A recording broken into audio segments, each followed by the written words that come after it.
틀렸다고 제가 막 가서 보여주는데 전화번호 틀려니까 전화번호가 알바생이 잘못 적은 거라는 거예요. 그래서 제가 우리 직원이 그럴 리가 없대요. 네. 얘가 덤벙대면 덤벙이 저희 직원들은 정말 침착하거든요. 그래서 그랬더니 자기가 종이를 다 전화번호를 적어주겠다는 거예요, 다시. 그래서 그걸 직접 적어주라고 줬더니 지난달 23일 한 빵집입니다. 이 여성 손님이 들어와서 빵을 쓱 살펴보더니 직원에게 예약 주문을 하겠다며 손짓으로 메모를 해달라고 요청을 합니다.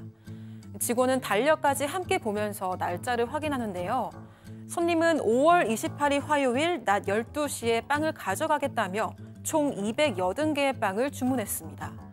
그런데 약속한 당일 손님은 나타나지도 않았고 연락조차 되지 않았다고 하는데요. 이 사장은 결국 손님을 고소했습니다. 그런데 손님은 도리어 억울하다면서 온라인 커뮤니티에 하소연했다고 하는데요. 대체 빵집에서 무슨 일이 벌어진 걸까요?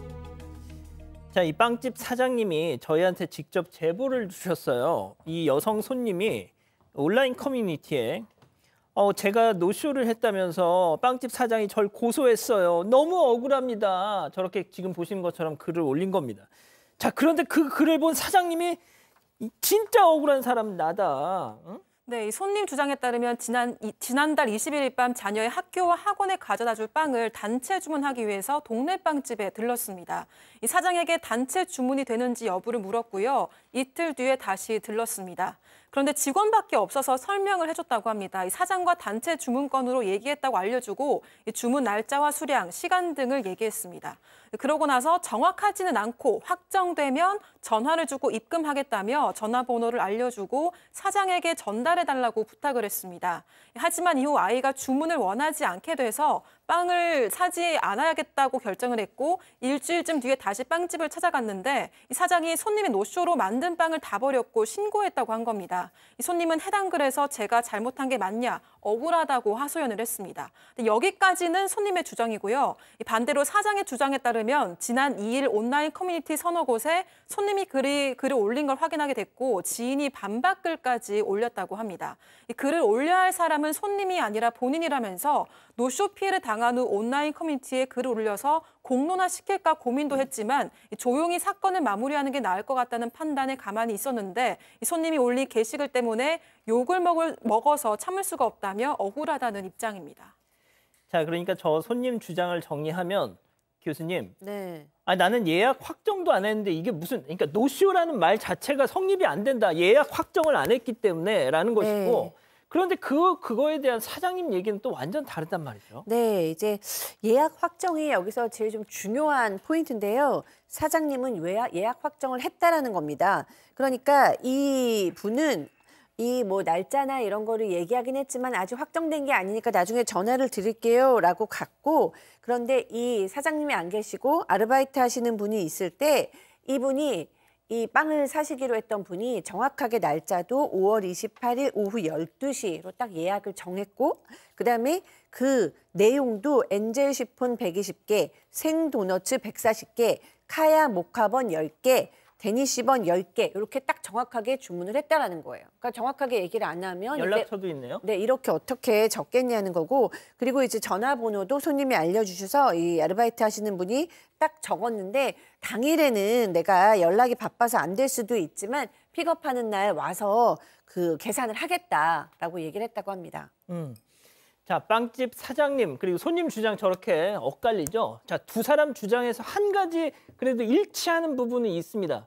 접점은 있어요. 전날 이후 예약 전날까지 연락 한 통이 없었다.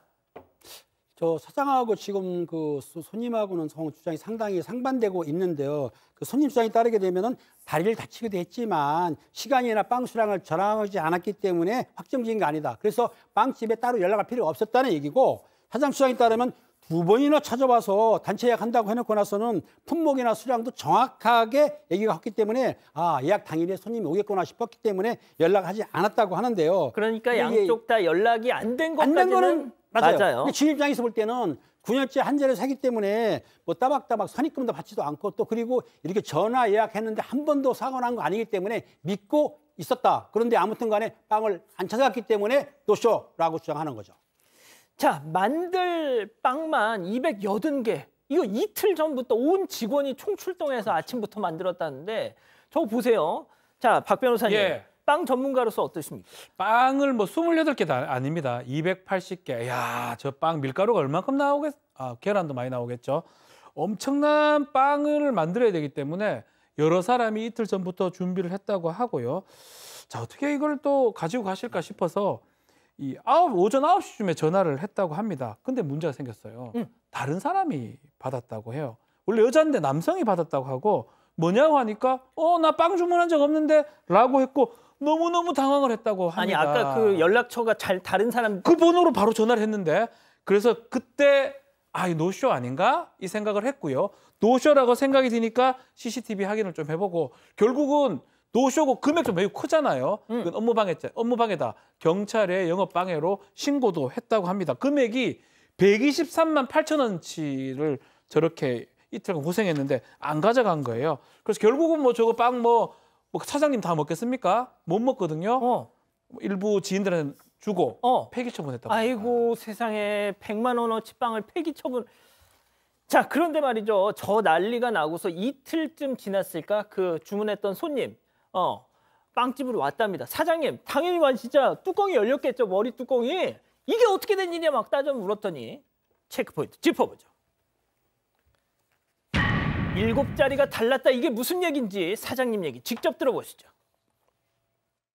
틀렸다고 제가 막 그래서 보여주는데 전화번호 틀려니까 전화번호가 알바생이 잘못 적은 거라는 거예요. 그래서 제가 우리 직원이 그럴 리가 없대요. 얘가 돈 먹냐면 돈 먹니 저희 직원들은 정말 침착하거든요. 그래서 그랬더니 자기가 종이를 타서 전화번호를 적어주겠다는 거예요. 다시. 그래서 그걸 직접 적어주라고 줬더니 그 번호를 주면서 완전히 번호가 틀리잖아요. 제가 네. 보니까 앞에 010 빼고 근데 이제 다 7자리가 아예 틀리던데. 이제 남편한테 얘기하고 했더니 이거는 뭐 다들 고의성이다. 이거는 이제 이걸 어떻게 해야 되냐 막 고민을 하고 있었지. 자, 박 교수님. 네. 휴대폰 번호에서 010 빼면은 8개 자리잖아요. 근데 네. 그중에 7개가 다르다? 보통 우리가 잘못 알아들어서 틀린 경우는 기껏 한두 개 아닙니까? 네, 그러니까 본인 손님 주장에 따르면 그러니까 손님은 직원이 잘못 받아 적은 거다라는 입장이고요. 그다음에 이제 사장님은 그럴 직원이 아니다. 여태까지 예약권을 얼마나 많이 받았는데 한 번도 실수하지 않은 직원이다라고 얘기했고요. 또 뭐 대단히 침착하지 않은 직원이라고 해도 8개 숫자 중에서 7개를 틀릴 수는 없죠. 그러니까 이거는 사실은 이제 그 주변 사람들한테 얘기했더니 주변 사람들이 이거는 고의적이지, 고의성이 있는 거지라고 얘기를 했다라는 거죠. 사실 이제 그렇게 생각을 하는 게 좀 자연스러운 것 같게 느껴지죠. 그러니까 이제 혼자서 고민을 많이 하신 거예요, 사장님께서. 혹시 나한테 무슨 악감정이 있나? 아니면은 동종업계 사람이란가? 뭐 이런 별별 생각이 다 들었다고 합니다. 지금 처음에 내가 노쇼했다고 고소당했어요. 그 손님 그 올린 원글이 지금 사라졌습니다. 그런데 저희가 어렵게 그 손님한테 연락을 해서 입장을 들어봤죠. 네, 이 손님은 제작진에게 일을 커지게 하려고 글을 작성한 게 아니라고 했습니다. 그러면서 저 또한 죄송스러운 마음에 지나가는 길에 다시 들렀다가 당황스러웠고 경찰서에서도 전화를 받으니까 그 당시에는 너무 억울했다고 말했는데요. 또 연락을 못 드린 건 죄송하고 잘못된 부분이라고 생각한다면서 일이 커지게 바라지도 않고 동종업계 종사자도 아니고 직장인일 뿐이다. 추측이나 마녀 사냥은 하지 말았으면 한다. 이런 입장을 밝혔습니다. 예, 마녀 사냥을 하면 안 되겠죠. 자, 박 변호사님 예. 그런데 그 사장님한테 죄송하다라는 문자 연락은 계속 한대요. 네. 그런데 제일 중요한 거. 그렇죠. 죄송한 거는 필요 없어요. 죄송한 게 문제가 아니고 지금 법적 책임 문제거든요. 일단은 120만 원 이상의 그 돈이 나갔던 부분도 있을 거고요. 업무방해 내지 사기죄 같은 게 성립할 수 있습니다. 아이고야. 과실이면 범죄가 되지 않습니다. 고의성이 있어 보이죠. 휴대전화가 틀릴 수가 있습니까? 이해하기 어렵죠. 그렇다면 문제가 되는데 미안하다는 얘기를 하고 있는데 변상을 하겠다 말겠다 이 말은 좀 없습니다. 그게 제일 중요한데. 법적 책임을 져야죠. 잘못했으면요. 어린이 아니잖아요. 성인이잖아요. 그렇기 때문에 사장님 말씀은 좀 원만하게 좀 잘 해결되면 좋겠다. 갚으면 돼요. 잘못했던 부분. 아.